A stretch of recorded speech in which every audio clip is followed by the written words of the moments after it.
Thank you so much for being with us in Marina News TV. Thank you. Nice being here. Thank you. So, talking about the market trends and energy transition, I'd like to know more about it to our audience. How do you see the energy market performing, especially for the second half of the year? The market itself in this area, in this region, I think it's going to continue as it is per today for the rest of the year. You can see the fluctuation in oil prices is coming, of course, but it's I don't think it will come yet.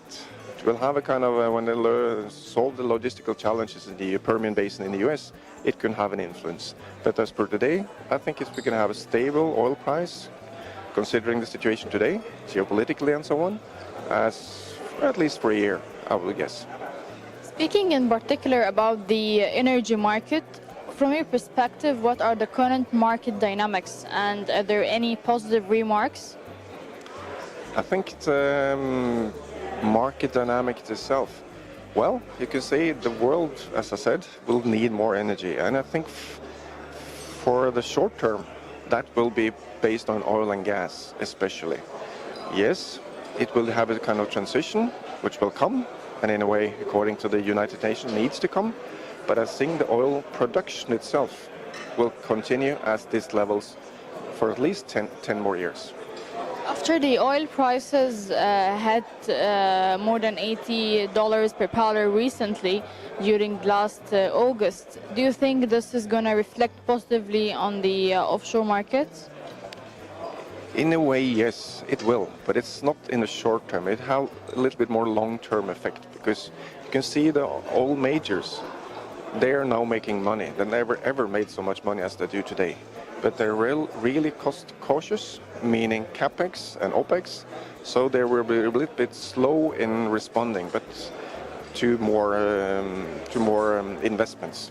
Yes, they need more refill production, more drilling, more production, but that will come to in a more slower way than it used to back in the heydays, 7-8 years ago. So yes, it will be some, but slower. As an industry expert, what do you think what's needed to be done in order to revive the energy and offshore sector, especially within our region? I think you're in a good trend already, basically, in this region. I think what needs to be done and is done, it's using the assets you already have, maintenance and development on that one, and trying to keep the capex and opex low, as you do, and continue the pace you're doing. Use existing, don't reinvent the wheel all the time. But that's valid for worldwide, actually, not only here.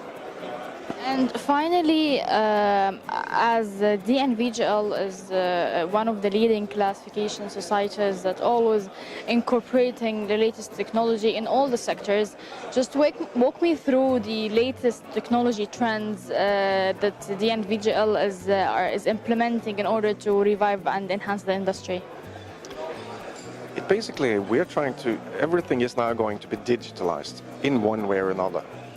Being on that train for many years, but it's kind of evolution. You can see what we are after. We don't want to have interruption in operation. We want to have the status of the asset, whatever it is, as it is today. And when the communication means we have sensors, drones, everything, it's basically you don't need to send people offshore to have the state of an asset.